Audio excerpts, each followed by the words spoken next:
They laughed at him, ignored him, called him a nobody. But 1 year later, he walked onto the TED stage, famous, respected, and unstoppable. What happened in between? It wasn't luck. It was something no one saw coming. This isn't just a story. It's a wake-up call. And once you hear it, you'll never look at the quiet kid the same way again. Nobody looked twice at Daniel. He was the quiet kid in school, the one who always slipped into class unnoticed, sitting at the back of the room with his hood up and his head buried in a notebook, while other students scrolled through their phones or laughed loudly across the hallway. Daniel was always somewhere in the corner, sketching, always sketching. Machines, wires, arms, gears, things no one else understood. His shoes were worn out, the soles coming apart at the toes. His clothes didn't fit right, too large like they were passed down from someone else, or too small like he'd outgrown them long ago. He didn't own the latest phone. He didn't have Instagram followers. No one ever tagged him in photos, because he wasn't in them. To most people, Daniel was invisible. Others noticed him just enough to remind him that he didn't belong. The school bullies, for example, knew his name only so they could twist it into jokes. "Hey, Da Vinci!"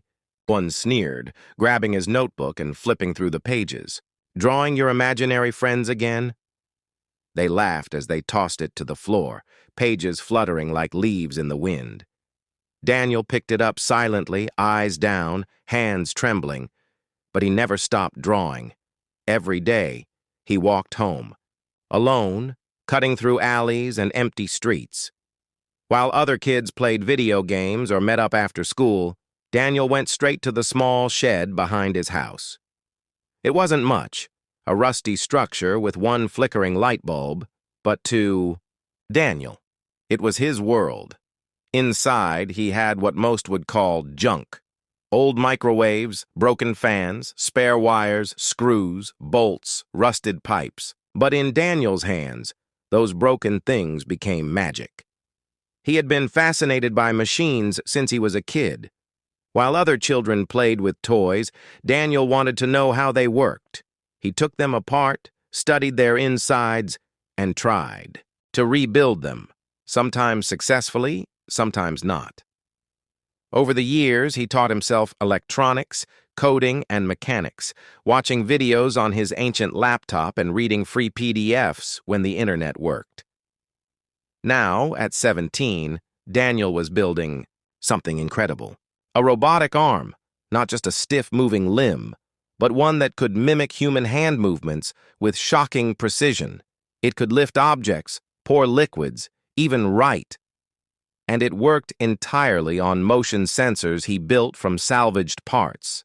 He had been working on it for nearly a year in secret. No one knew about it. Not his classmates, not his teachers, not even his parents, who barely had time to notice.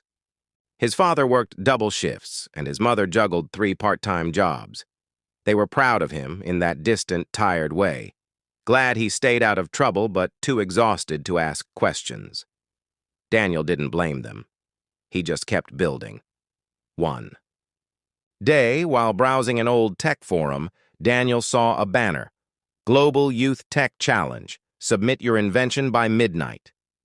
It was a competition for young innovators, hosted by a major robotics company. Daniel hesitated. He had never entered anything before. He didn't even know how to present his work, but something told him to try. He filmed a simple demo in the she'd using his phone, submitted the video under a fake name, and closed the laptop. He didn't expect to hear back. A week later, he got the email. "Congratulations. You've made it to the finals." Daniel stared at the screen in disbelief. He read the email again and again. Then he laughed. Not a big, joyful laugh, but a quiet, stunned one. For the first time in years, he felt seen. He didn't tell anyone. He just printed out the pass, packed up his robotic arm in a homemade box cushioned with old clothes, and boarded a cheap bus to the city. When he arrived at the convention center, he was overwhelmed. There were giant banners, high-tech booths, Students in coordinated uniforms with sponsors and mentors and shiny prototypes. Daniel wore his regular hoodie and jeans. He looked like someone who had taken a wrong turn. Some glanced at him, some ignored him, and a few snickered. One boy from a private school leaned over and asked, "You built something too? What is it, a toaster?" Daniel didn't respond. He just set up his table, unpacked the robotic arm, and waited. When the judges came by, he took a deep breath and turned it on. The robotic arm moved gracefully, mirroring Daniel's hand motions with uncanny accuracy. It picked up a delicate glass, poured water into a cup without spilling, and even signed Daniel's name in cursive on a piece of paper. The room fell silent. Then came the applause. Then whispers. Then phones came out, filming. By the time Daniel left the stage, he was trending online. His demonstration had gone viral within hours. Comments flooded in. "Who is this kid?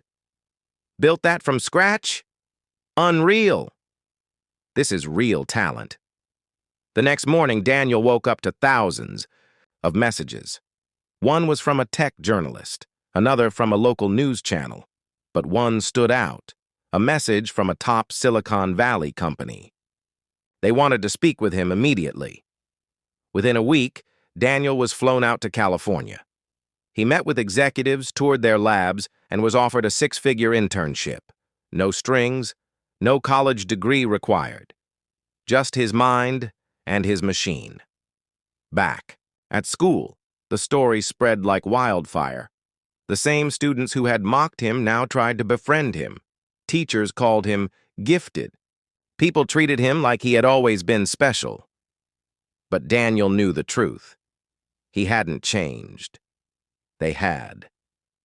And as he stood on stage a year later, speaking to thousands about his journey, he looked into the crowd and said, "Sometimes the world doesn't notice you until you build something it can't ignore."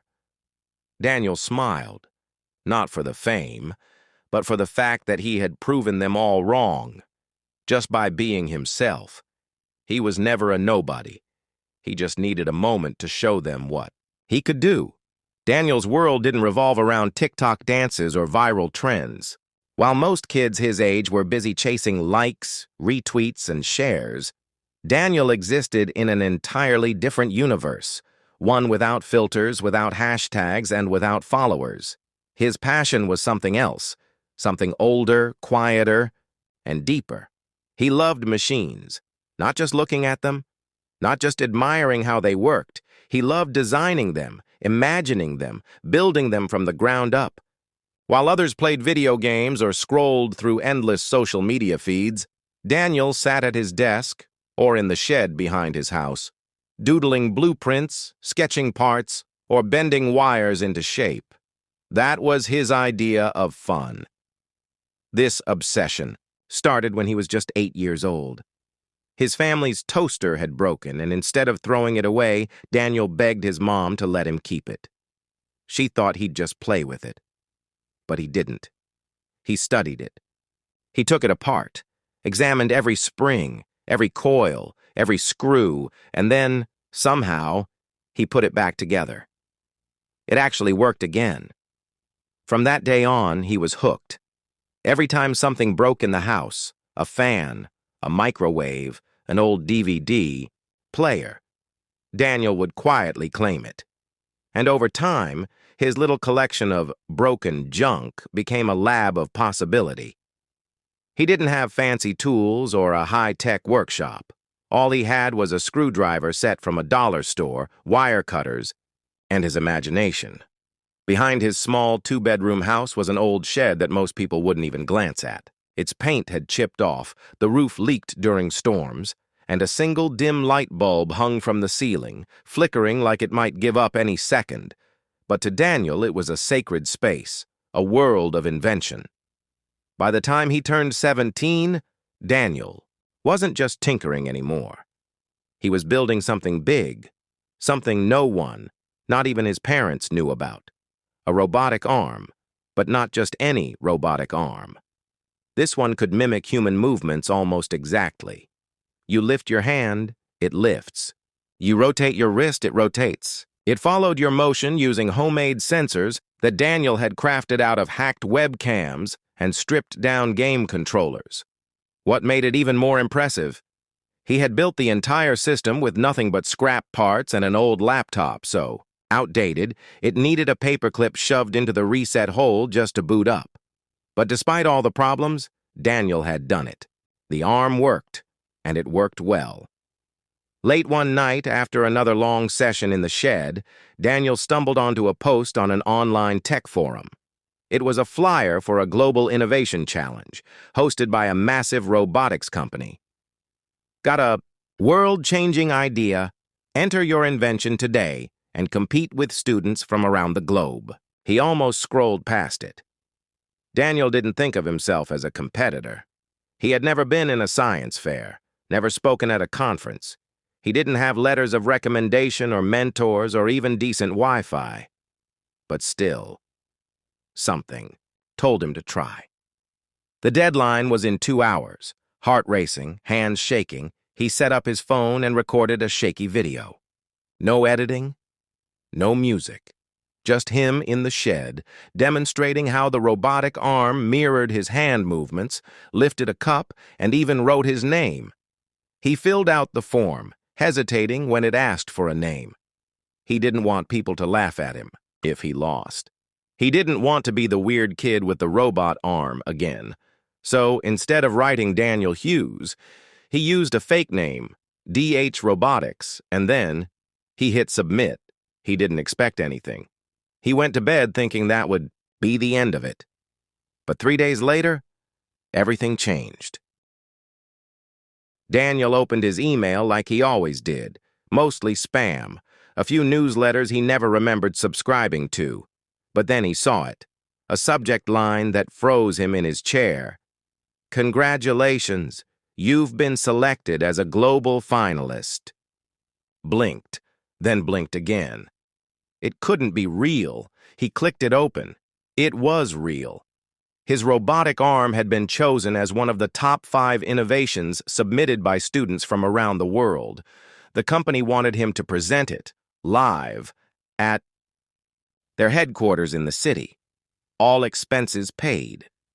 At first, Daniel thought it was a prank. He even Googled the sender's email address to make sure it wasn't fake. It wasn't. He sat there in silence, staring at the screen. His heart was thudding so hard he could feel it in his fingertips. For the first time in his life, someone saw what he had built. The world that had ignored him for so long was finally paying attention. He printed the invitation. Packed the robotic arm in a homemade case cushioned with towels and shirts, told his parents he was going on a school trip. Then he boarded a creaky bus headed toward the city, toward a stage he never imagined he'd stand on. He didn't have a polished pitch. He didn't have a team. Just his invention. And years of quiet dedication. What he didn't know, what he couldn't have known, was that when he took that stage and powered up his invention in front of the crowd, everything in his life would change forever. Congratulations, you've made it to the finals. Daniel stared at the screen, blinking. At first, he thought it had to be a mistake. He refreshed the page. The words were still there. Out of thousands of entries from more than 70 countries, he had been selected as one of the top 5 finalists in the world's biggest student innovation contest. It didn't feel real. He read the email 3 more times, afraid it might vanish if he looked away too long. No one had ever chosen him for anything before. He wasn't the kid who got awards. He wasn't the one called up on stage at school. He wasn't even noticed most days, but now here it was. His name, his project, his chance. He didn't tell anyone, not his teachers, not the classmates who used to snicker behind his back, not even his parents. He didn't want to jinx it. He didn't want the pressure. This was something he wanted to do quietly, like everything else in his life.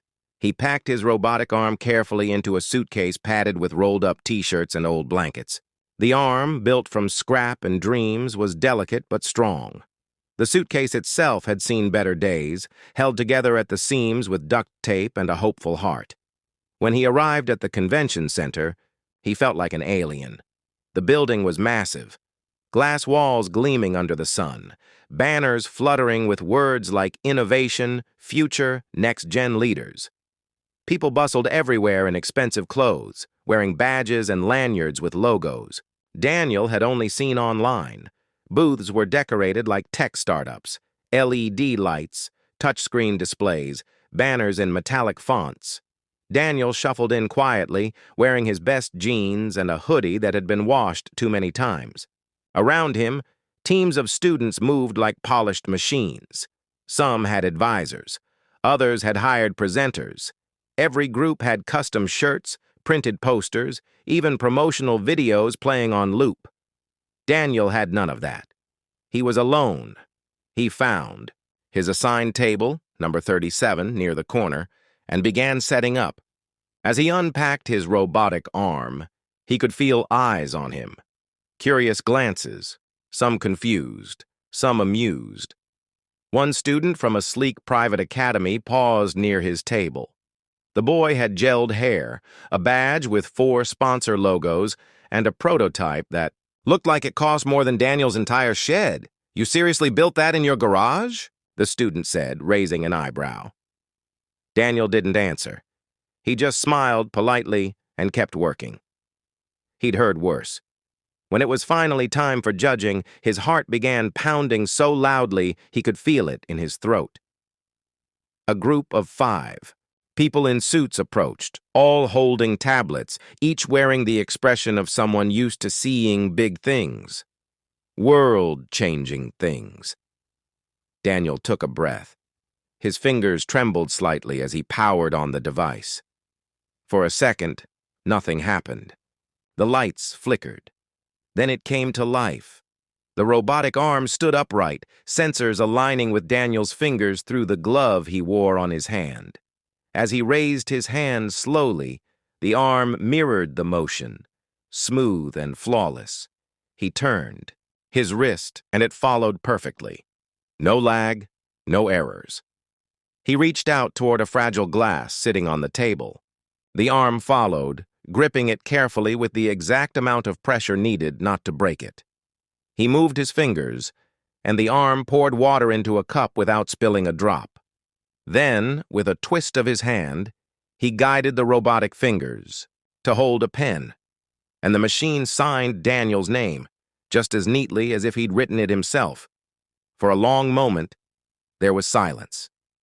Then, applause. The judges looked at one another, eyebrows raised, nodding slowly. One of them asked, "How long did it take you to build this?" Daniel replied softly, "About a year, in my shed, with old parts." The judge blinked. "And you did this alone?" Daniel nodded. After they walked away, the other contestants started to notice. Whispers moved across the room. People started gathering around table 37. Phones came. Out. Cameras started rolling. Someone asked if he could do the demonstration again. Then another. Then a tech blogger asked if he could interview him. He stuttered out a yes. That night, someone uploaded a clip of his presentation to YouTube. The title read, "Teen Builds Genius Robot Arm from Trash. Watch this."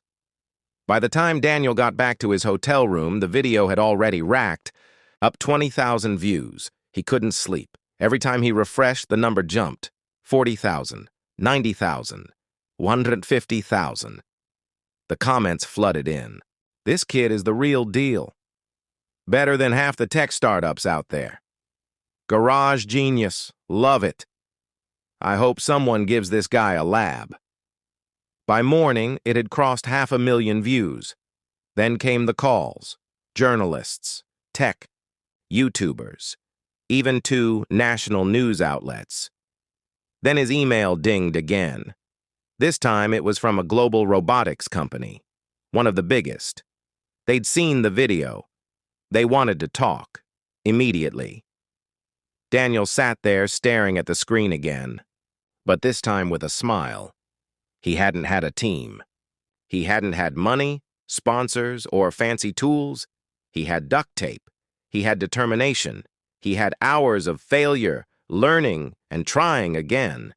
And in the end, that was enough. Because the truth is, the world doesn't always recognize greatness right away. Sometimes it takes a moment like this, a silent, overlooked kid standing on a stage with nothing but scrap metal and skill, to remind everyone watching that you don't need a million followers to matter. You just need to build something they can't ignore. Within 48 hours, Daniel had over 1 million views. The video of his robotic arm demonstration had exploded across the internet. First, it was tech blogs. Then YouTubers started reacting to it, some calling it the coolest thing they'd seen all year. By the next morning, even mainstream news stations were running segments on the teenager who built a high-precision robotic arm out of trash. The story spread like wildfire. People from all over the world flooded the comment sections of the video and articles. This kid is the next Elon Musk. Pure talent, no rich parents, no fancy school, just brains. Where was he hiding all this time? Silicon Valley, are you watching this? Daniel didn't know how to react. He'd never had this kind of attention. His phone, which rarely buzzed before, now vibrated every few seconds with notifications, messages, follows, emails from journalists, requests from podcasts and TV shows. At one point, his inbox completely froze from the volume of incoming messages. He had to borrow a friend's phone just to check his own video. But the biggest moment came when he received a message on LinkedIn. He hadn't even used the app in months.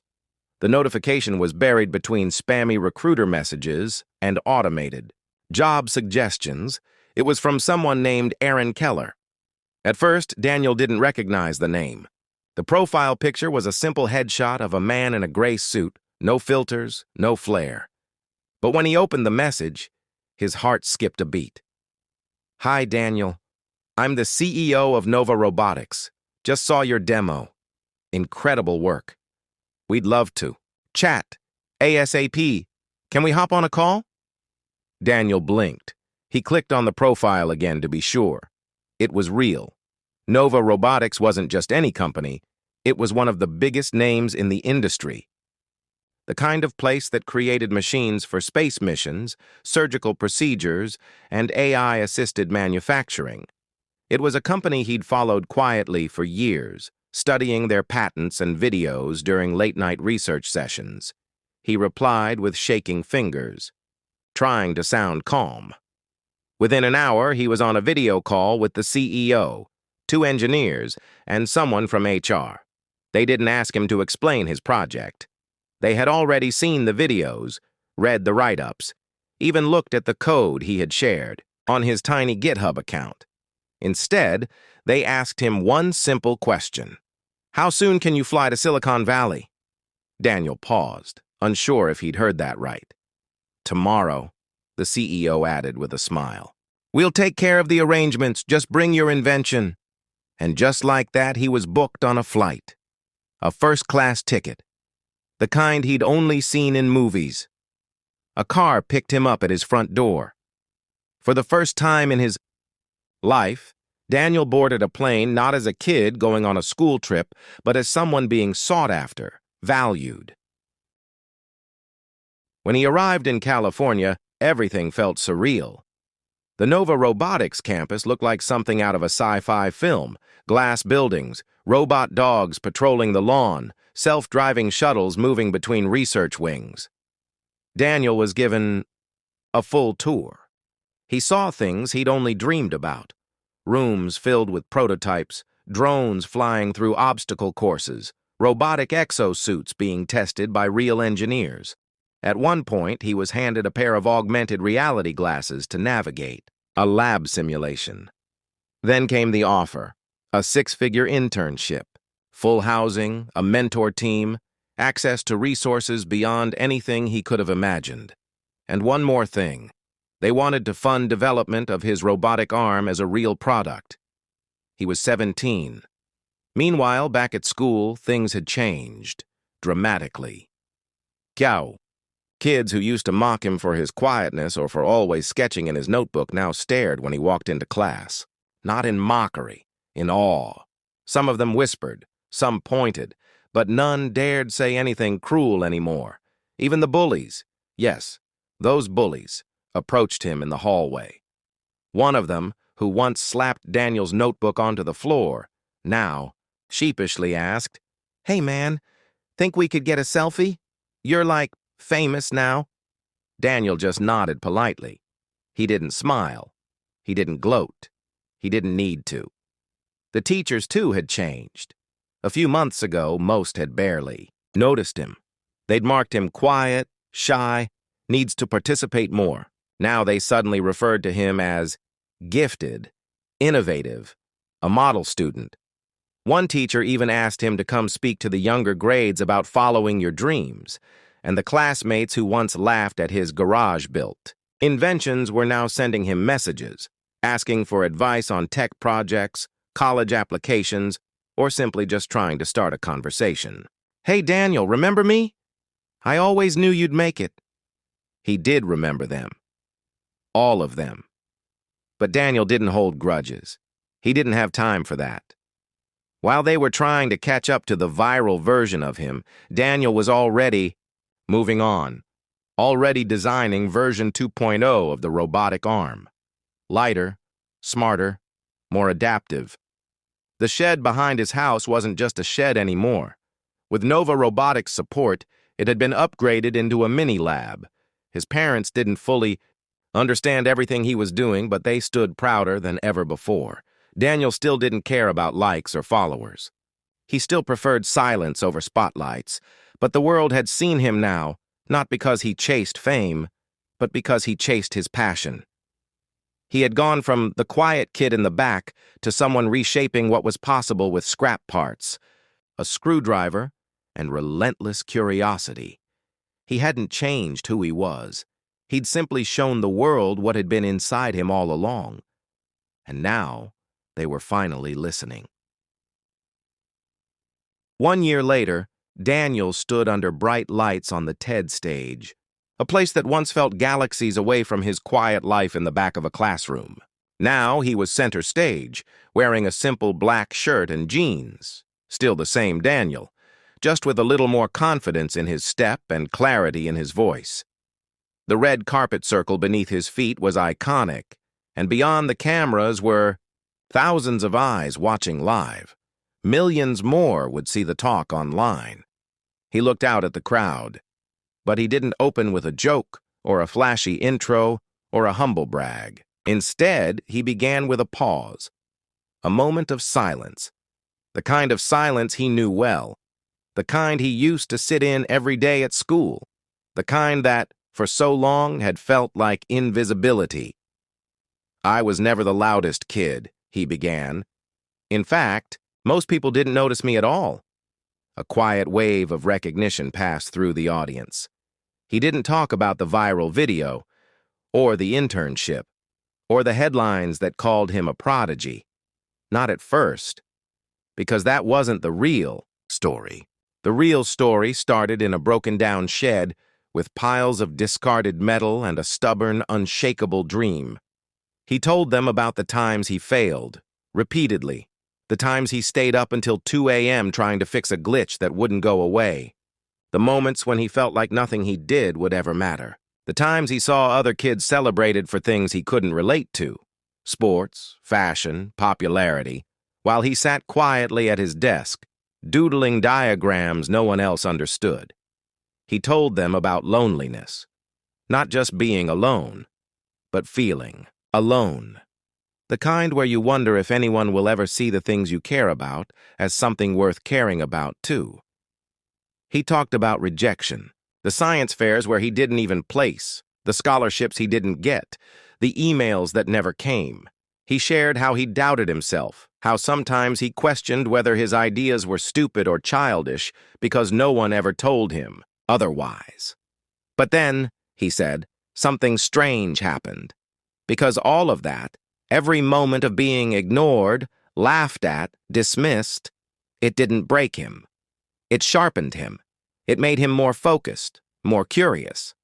He didn't have applause, so he learned to build without it. He didn't have teams or tutors or expensive tools, so he taught himself. He failed a lot, but failure became a kind of fuel. And then came that one day, just one, where everything changed. The email, the invention, the stage. He looked out at the audience again, and this time he smiled, not because he'd made it, but because he finally understood what that journey had really taught him. All those days I thought no one was watching, he said. I was wrong.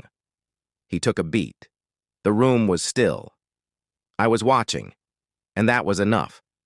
He told the story of how it felt when people started paying attention, how surreal it was when the bullies who once teased him now asked for selfies, how strange it felt when teachers started calling him brilliant, when just a year ago they said he needed to speak up more in class, how people who had never talked to him suddenly wanted to be his best friend. But he didn't tell those stories with bitterness. He wasn't angry. He wasn't bragging.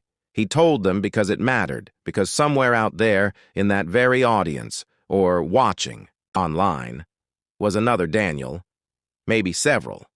Quiet kids, sitting in the corners of classrooms, drawing in notebooks, feeling invisible, unheard. He wanted them to know something important. You're not broken, he said. You're just building. He paused again. I used to think success would be loud, that when I finally got recognized, it would come with noise and fireworks and celebration. But the truth is, success still feels quiet. Like it's just me, in a room, creating something no one's seen yet, and that's okay. He spoke of the power of creating in silence, how when the world isn't watching, you have the freedom to take risks, to fail, to explore. How greatness doesn't always look like someone standing on a stage. Sometimes, it looks like someone staying up late in a garage, fixing a bug for the 6th time, and then he said something that hit the room like lightning. Never underestimate the quiet ones, he said slowly, clearly. They're just waiting for the world to catch up. The audience was still, and then the applause came. Not the polite kind, but the kind that fills a room like thunder. Some people stood, others wiped their eyes. The moment was bigger than Daniel now. It belonged to everyone who had ever felt unseen, unheard, underestimated. Daniel didn't smile widely or wave like a celebrity. He nodded once, humbly, then stepped off the stage the same way he stepped onto it, quietly. But his message had landed, and it spread, faster than any viral video. Clips of his talk were shared by educators, parents, artists, engineers, dreamers. His quote, "Never underestimate the quiet ones," was printed on posters, turned into murals, etched into yearbooks. His story became a symbol, a reminder, because not all greatness comes dressed in confidence. Not every genius needs a spotlight. Some just need time to grow, to learn, to build. And when they finally show the world what they've been working on, it leaves everyone speechless. If this story inspired you, don't forget to like the video, subscribe to the channel, and hit that notification bell so you never miss a story that could change your day or your life. Thanks for watching, and remember, sometimes the quietest voices have the loudest impact.